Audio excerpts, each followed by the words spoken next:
Hi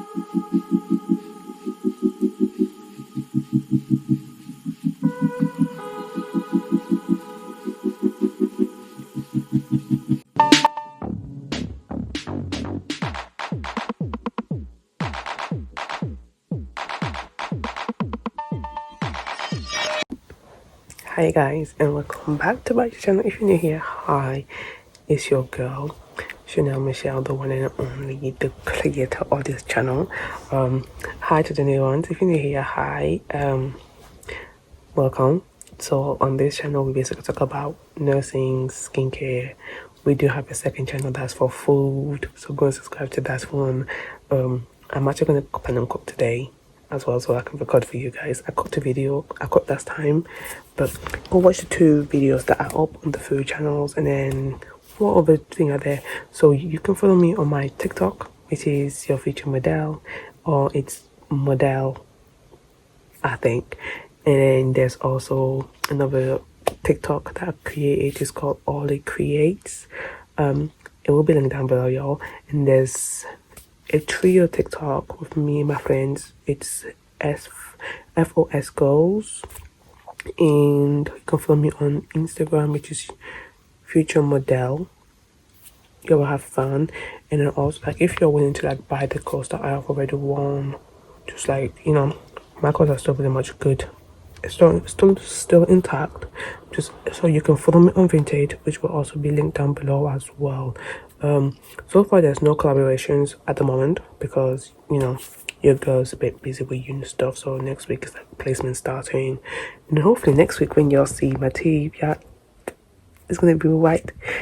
I have to say it's gonna be like in French. I'll say in French it's gonna be blanc, puis blanche neige. It's gonna be white and white than snow, basically. Essentially. I'm so gassed. Before we get to this video, please don't forget to hit that subscribe button down below and also smash the notification so you'll get notified every time I post. And if you like this type of content, give me a like and drop your thoughts down below. Obviously, I like to interact with you people. Why did I say with you people? Obviously, I like to interact with people, especially the ones who are following me. And if you do have someone who's planning on joining a nursing course, yeah, send my YouTube channel their way. You know, it will help them quite a lot because it has helped like a few people, and I have met some like great people already. I'm shy because the first thing is this, right? I'm gonna remove my earbud. This, right? I'm shy. I don't think, even when I'm at home in my comfort zone, I don't like to record when people are there. So it just makes me really, really, really, really shy. And when I meet people who have subscribed to me, watch my videos, I get even shyer. So I'm like, what the hell? So like, it's all just starting. So I'm just saying thank you for your time, and thank you to God as well, because this wouldn't be possible, and in order for me to even do this, because I'm a very like introverted person. I like to keep my stuff to myself. So most of the things that I will share on here, it's what I want to share. So how I say this is like, people can feel how they want to feel about these things, because I am not planning on like sharing my whole life as a book. That's not what I'm here for.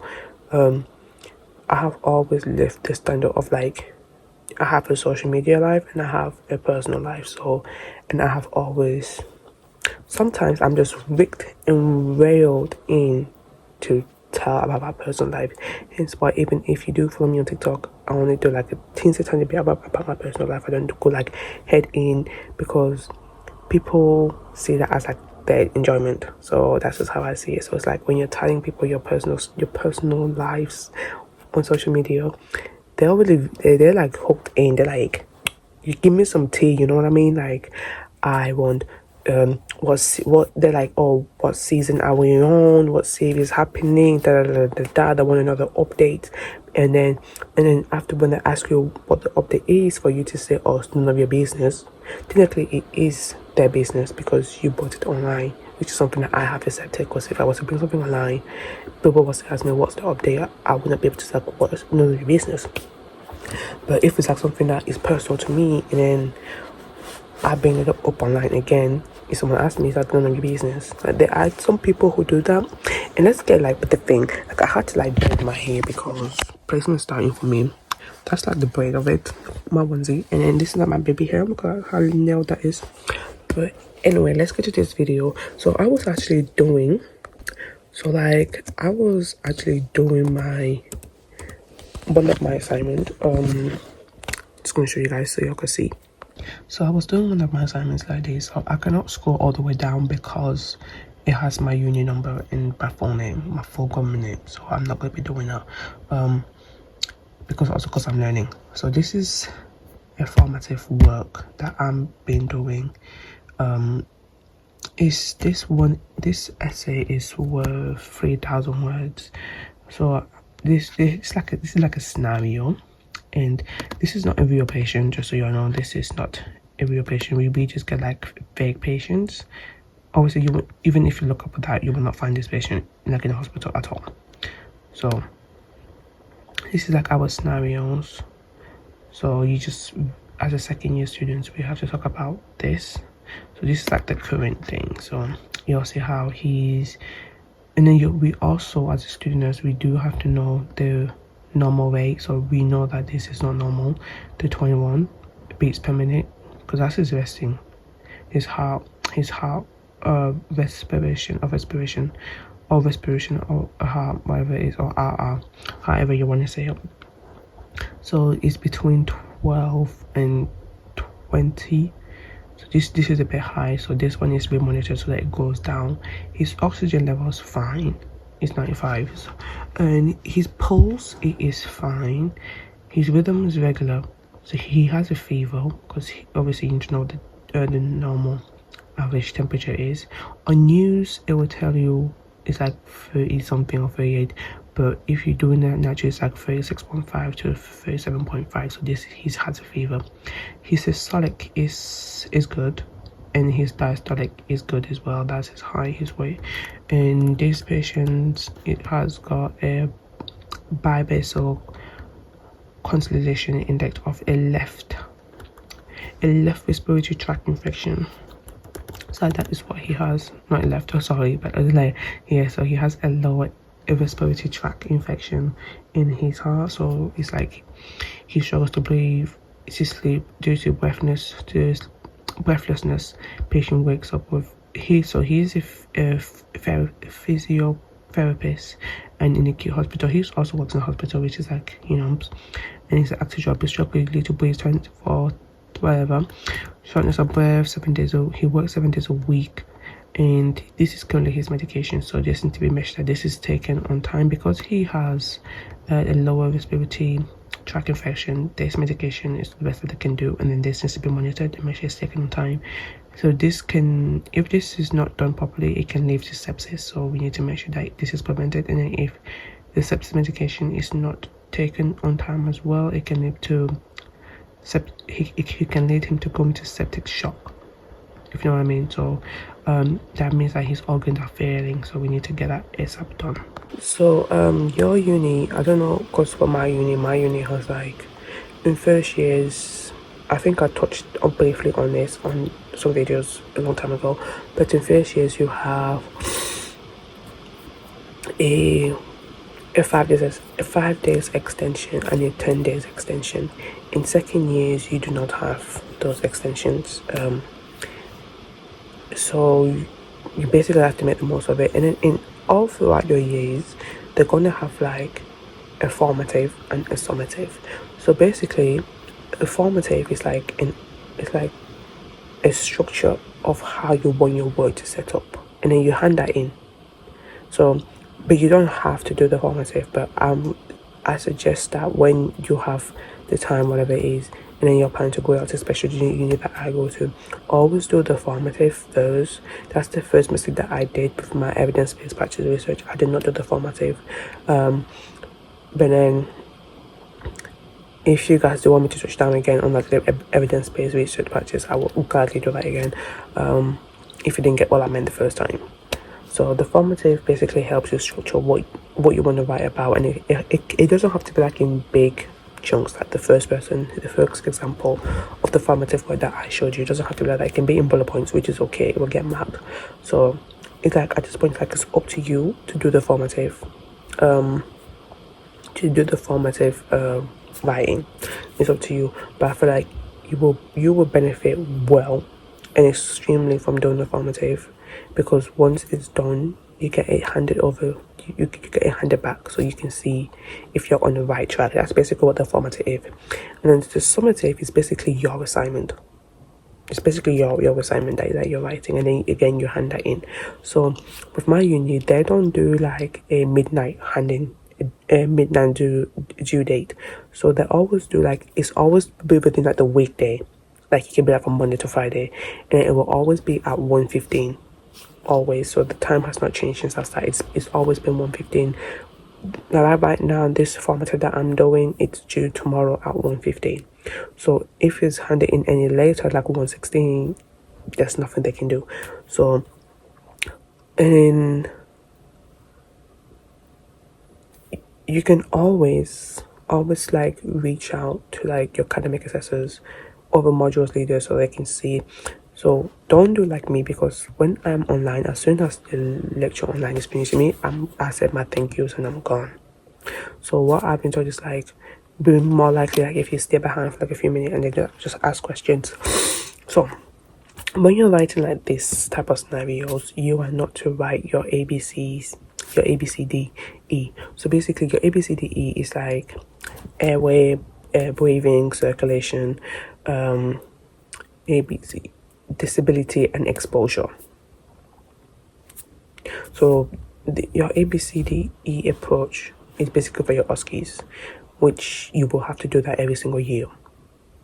In third year, you are like essentially every single year you do get filmed with the consent form to say you can do it, but in third year it gets something harder. So in second year, there are certain things that you can do. It's like in first year, there's certain things that you can do on your placement, and then there's certain things that you have to be trained to do certain things. Like in first year, you can now, in first year, you obviously once you train, your uni will train you first before you go on placement. Obviously, again, when you're on placement, you get trained there as well. So your uni will train you with like your NG, how to insert an NG and how to measure an NG. So the way you can measure an NG, right, is this. It's to the nose and to the ears first, and then from the ears to the stomach. That's how you see how long you want the things to be, literally. And then you get to see how to insert a catheter on the male and female, which I will post it. I actually did edit it. I tried my best because I wasn't like sure if I was allowed to, but I did try my best to like record some part of it, which you will find it on my TikTok, which is on the model. Let me just like, I have to log in. I forgot I logged out. So you will find it like on the model account, essentially. So it's like,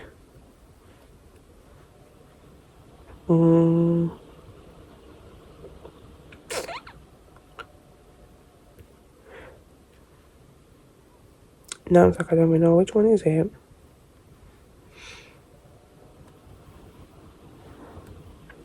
Yeah, but anyway, I will insert it somewhere, but you will definitely find it like on my model account, and then it's really intriguing. It's really like something you need to learn how to do. In first year, you can only do like the basics. Let's fix my phone. In first year, you can only do like the basics. Don't okay, the basic like obs. That's that's the most you can do. But like in first year, I was doing like aspirations. I was giving NG meds. I was like, you do personal care, which is like what you need to do all the whole time. And then from what I was also told is that when you write this 3,000 word essays, some markers will tell you what they want. But I was listening to the lecturer more, because a classmate of mine told me that our module leader said that some people often miss out mouth care and eye care. So basically mouth care is like you will brush their teeth, for them. I did quite a lot of mouth care when I was in ICU. So you'll brush the teeth for them. You will have like this water that's like in a little plastic bottle. And it's just to wipe the eye. So you do that after every 4 or 6 hours, essentially. And you also need to prompt them as well. So don't be like, oh, they don't want to. They don't want to do it. So you need to like. You need to be like, oh, do you want to do it? We can like, prompt them. And then once you prompt them and then they're like, oh, they don't want it, then it's cool. You can just cross it, but like, or just leave it another day. And you could also talk about personal care, because personal care is a really like thing that people miss out quite a lot. And references wise, I don't know what other uni uses, but my uni uses APA7. Coming from someone that who's never used APA7 before, I can get notifications, but coming from someone that who's never used APA7 before, at first I did find it hard on how to do it. So on one of my assignments in first year, I had to write it 4 times. That's 5 fingers, but 4 times.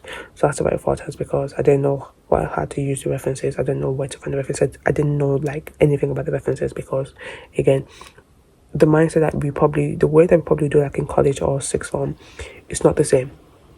Because in sixth form we don't our references, it's not like uni references, you know what I mean. Uni also does like text insert citation, and then it'll be like, for mine, it's like when you're doing insert citation, if you're taking someone's work, you need to citate that, and it'll be like the person who wrote it, which is the person's last name, the year that it was wrote, the title of where you can find it, and like the page, if you were writing like from a journal. I hope that helps. So obviously, because you have come this far, do leave me a like button down below, because I'm trying to do as much as I can. And when you're on your placements, right, I know I keep coming back to placements, but when you're on your placements, this is what I'm gonna tell you: just be yourself. Be yourself. Don't be too much of yourself, but just be yourself. Placement is going to get hard. It's going to get hard just as you go. And then what I'm going to tell you is that you will always have someone who doesn't like you, and it's okay. It is okay. Even if it's like, oh, the ward manager who doesn't like you, it's okay. It's okay. Like, it's very much okay. People will look down on you because you are a student nurse, and then people will often like push you to the side, and then you will not technically learn anything, because in their minds, like, oh, they're used to doing X, Y, and Z. So, and then they're forgetting that, yeah, there's like, especially like your mentors, they're forgetting that they have a student here who they need to like walk through what they are doing. So they're just like, and then also I will tell you guys this: do not sit and do nothing. You should always ask, which is what which is what I did throughout. You always ask, even if it's like you don't like the placement, you don't like the ward you're being sent to, you can discuss that with your uni, and they can possibly have you removed from that ward to another ward that you like, which is something that you always communicate about that. Even if you do communicate with your placement people, like your manager or education leader, they will they will often gaslight you saying that, or you do not communicate, but you know that you communicated. So it went to a point as to where I recorded some communications. I recorded the communications that I had with people secretly. I'm not telling you guys to do that, but I had to, because these people are trying to make me look like a liar, and I was not having it. But anyway, I know this like my thing here. I know this like a short video, but I hope it kind of helps just a bit. And then if you have any topics regarding nursing that you want me to touch on, just let me know down below, and make sure you all stay safe, stay hydrated. I love you, and Jesus loves you all, and just do something. And hopefully this year, excuse me, I didn't even eat, y'all. I'm baby. I just drinking water. Hopefully this year you're able to get baptized, you're able to get closer to God. You're not gonna go like partying, you know what I mean? Like, just focus on certain things in your life and focus on yourself, because your mental health comes first at all time. And that's just not me talking. Your mental health comes first at all time. You need to love yourself first before you feel like you can love anyone. Love yourself first. Because self-love is the most important, because you cannot expect other people to love you when you don't love yourself. I know it's hard, and it's something that we just need to do as humankind. Yeah, and don't judge other people. You know what I mean? Just don't judge other people. But yeah, so I love you guys. So stay safe, stay hydrated, and Jesus loves you. Bye for now.